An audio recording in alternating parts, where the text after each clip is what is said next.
السلام علیکم فرینڈس، تو آج میں پیر کامل کا اگلا ایپیسوڈ سنانے جا رہی ہوں۔ امید کرتی ہوں آپ سب کو اچھا لگے گا۔ وسیم نے حاسم مبین کو امامہ کے ساتھ ہونے والی بحث کے بارے میں بتا دیا تھا، مگر اس نے بہت سی ایسی باتوں کو سینسر کر دیا تھا جس پر حاسم مبین کے بھڑک اٹھنے کا امکان تھا۔ اس کے باوجود حاسم مبین دم بخود رہ گئے تھے، یوں جیسے انہیں سانپ سونگھ گیا ہو۔ یہ سب تم سے امامہ نے کہا؟ ایک لمبی خاموشی کے بعد انہوں نے وسیم سے پوچھا۔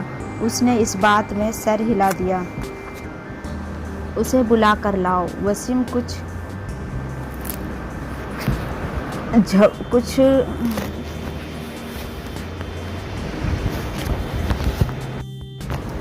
جھجکتے ہوئے ان کے کمرے سے نکل گیا۔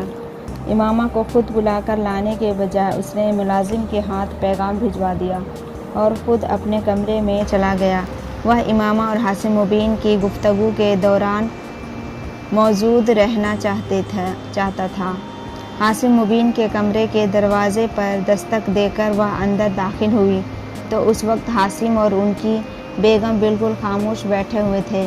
حاسم مبین نے اسے جس نظروں سے دیکھا تھا، اس نے اس کے جسم کی لرزش میں کچھ اور اضافہ کر دیا۔ بابا، آپ نے مجھے بلوایا تھا؟ کوشش کے باوجود روانی سے بات نہیں کر سکی۔ ہاں، میں نے بلوایا تھا۔ وسیم سے کیا بکواس کی ہے تم نے؟ حاسم مبین نے بلا تمہید بلند آواز میں اس سے پوچھا۔ وہ اپنے ہونٹوں پر زبان پھیر کر رہ گئی۔ کیا پوچھ رہا ہوں تم سے؟ وہ ایک بار پھر دہاڑ مارا۔ شرم سے ڈوب مر جانا چاہیے تمہیں۔ خود گناہ کرتی ہو اور اپنے ساتھ ہمیں بھی گناہ گار بناتی ہو۔ امامہ کی آنکھوں میں آنسو آ گئے۔ تمہیں اپنی اولاد کہتے ہوئے مجھے شرم آ رہی ہے۔ کون سی کتابیں لائی ہو تم؟ وہ مشتعل ہو گئے تھے۔ جہاں سے یہ کتابیں لے کر آئی ہو کل تک وہیں دے آؤ، ورنہ میں انہیں اٹھا کر پھینک دوں گا باہر۔ جی بابا، اس نے اپنے آنسو پوچھتے ہوئے صرف اتنا ہی کہا۔ اور آج کے بعد اگر تم نے جویریہ کے ساتھ میل جول رکھا تو میں تمہارا کالج جانا ہی بند کر دوں گا۔ بابا، جویریہ نے مجھ سے کچھ نہیں کہا، اس کو تو کچھ پتہ ہی نہیں ہے۔ اس بار امامہ نے قدرے مضبوط آواز میں احتجاج کیا۔ تو پھر اور کون ہے جو تمہارے دماغ کے خناس بھر رہا ہے؟ وہ بری طرح چلائے۔ میں خود ہی۔ امامہ نے کچھ کہنے کی کوشش کی۔ ہو کیا تم؟ اپنی عمر دیکھو اور چلی ہو تم عقیدے جانچنے، اپنے نبی کو نبوت پر رکھنے کے۔ حاسم مبین کا پارا پھر ہائی ہو گیا۔ اپنے باپ کی شکل دیکھو جس نے ساری عمر تبلیغ میں گزار دی۔ کیا میں عقل کا اندھا ہوں یا پھر تم مجھ سے زیادہ عقل رکھتی ہو؟ جمعہ 4 دن ہوئے ہیں تمہیں پیدا ہوئے اور تم چل پڑی ہو اپنے نبی کی نبوت کو ثابت کرنے۔ حاسم مبین اب اٹھ کر کھڑے ہوئے گئے۔ تم منہ میں سونے کا چمچ لے کر اسی نبی کی وجہ سے پیدا ہوئی ہو جس کی نبوت کو آج تم جانچنے بیٹھ گئی ہو۔ وہ نہ ہوتا تو سڑک پر دھکے کھا رہا ہوتا ہمارا سارا خاندان، اور تم اس قدر احسان فراموش اور بے ضمیر ہو چکی ہو کہ جس تھالی میں کھائی اسی میں چھید کر رہی ہو۔ حاسم مبین کی آواز پھٹ رہی تھی۔ امامہ کی آنکھوں سے بہنے والے آنسو کی رفتار میں اور اضافہ ہو گیا۔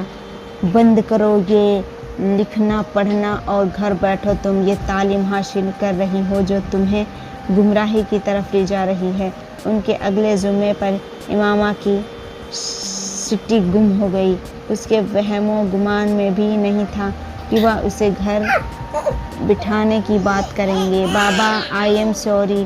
ان کے ایک جملے نے اسے گھٹنے ٹیکنے پر مجبور کر دیا تھا۔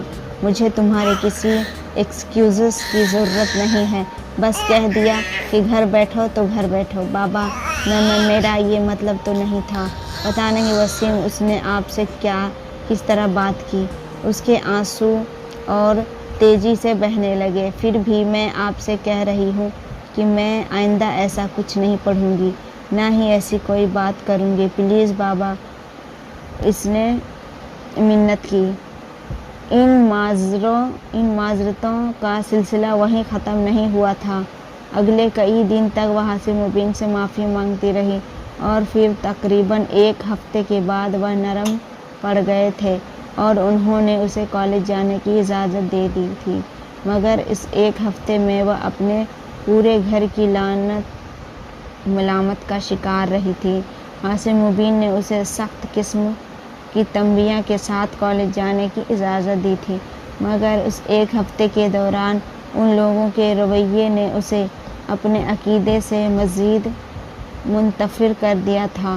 اس نے ان کتابوں کو پڑھنے کا سلسلہ روکا نہیں تھا، بس فرق یہ تھا کہ پہلے وہ انہیں گھر لے آتی تھی اور اب وہ انہیں کالج کی لائبریری میں ہی پڑھ لیا کرتی تھی۔ ایف ایس سی میں میرٹ لسٹ پر آنے کے بعد اس نے میڈیکل کالج میں ایڈمیشن لے لیا تھا۔ جویریہ کو بھی اسی میڈیکل کالج میں ایڈمیشن مل گئی تھی۔ ان کی دوستی میں اب پہلے سے زیادہ مضبوطی آ گئی تھی اور اس کی بنیادی وجہ امامہ کی ذہن میں آنے والی تبدیلی تھی۔